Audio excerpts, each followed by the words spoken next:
So Saint Matthias, an apostle, who joined, counted with the 11 and made the College of Apostles.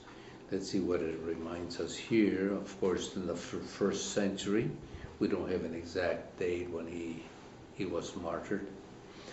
Chosen to replace Judas, qualified because he witnessed Jesus' ministry and resurrection. So they put this condition that he be one of them from the very beginning and a witness of the resurrection. Said to have suffered martyrdom either at Colchis, of modern-day Georgia, in Russia, or in Jerusalem. So we don't know either one of them. Pretty far apart. And then mentioned in the Roman canon. So we have Matthias. And of course, as we see how also God speaks and chooses through lots, so through his intervention of, and so what else can we say about that about Saint Matthias? Let me then, since I received this one, take a look about the new saints. I hear that there were 2 were canonized on Sunday, were they? There was another one from 800 Italian. 800 Italians. Wow. And then they were martyred by the Turks. Oh, okay. And then one from Colombia. Right. Another Colombian, so which is good to bring peace. And what's his name? Alvaro Uribe was up there for the canonization. So that brings a whole new relationship to Latin America. I mean, the Holy Father has Francis. Yeah, you're trying to say something. I was reading, is it Cyril of Jerusalem? Someone of those early church fathers commenting on the gospel, or the one from Acts, where Peter calls the apostles together and says, we need to get a replacement for Judas, and sets the conditions. But the interesting thing is, he says, it shows that from the very earliest time, immediately after Jesus' ascension, that Peter took charge. But that Peter could have chosen someone, but he didn't choose to. He chose to make it the College of the Apostles to choose one. And that then they prayed, not that they would choose one, but that God would choose them. Which is kind of an interesting, I hadn't thought of it in those terms. So as we are fresh from the election of the Pope, that reminds us then. Yes, that was the tie-in. That's remarkable. And another choice that the church makes is Maria Guadalupe Garcia Zavala. There's another type of choice, recognizing their holiness. And she lived from 1878 to 1963. So 63 is, some of us were around. Not 78. Huh? 63. No, 1878. 18. Okay. Not till 17 something. And so was born in Zapopan. Think of Guadalajara itself. Zapopan is part of a suburb right now of Guadalajara. She made frequent visits to the Basilica of Our Lady of Zapopan, which is, and so on. And The last paragraph was the one that caught my attention. Foundress of the servants, her spiritual director, Father Cipriano Iñiguez. Oh, maybe related to the other Cardinal Iñiguez.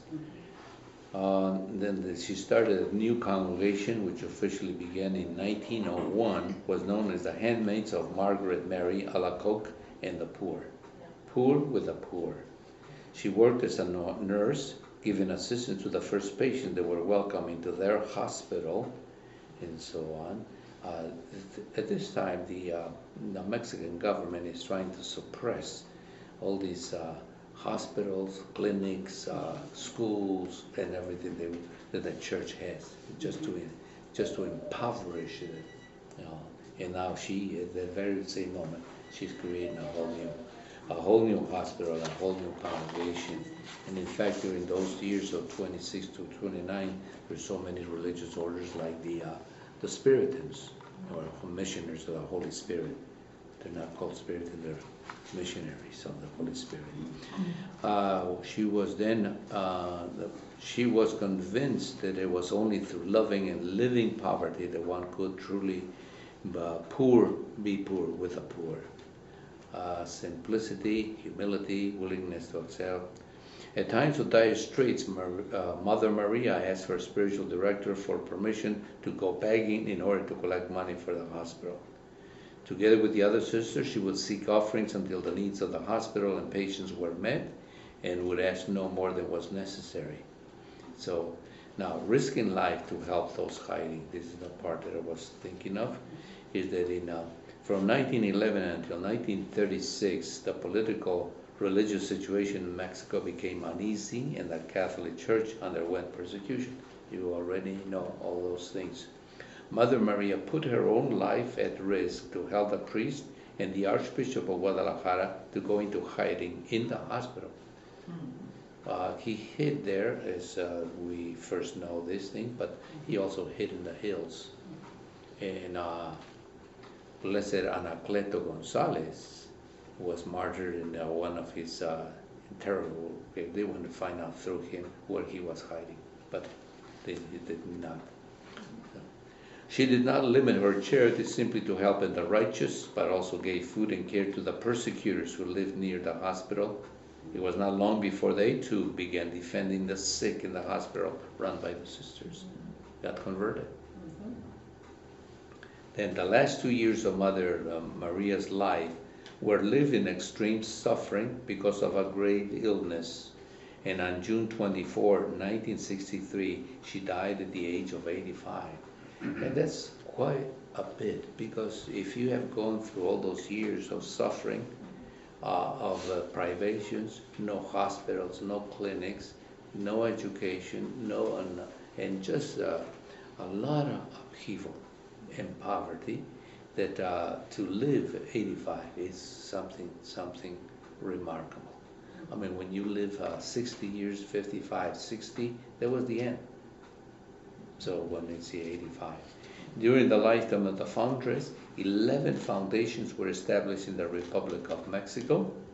Today, the congregation has 22 foundations and is present in 5 different nations: Mexico, Peru, Iceland, Greece, and Italy. So you see the work of the Spirit, huh?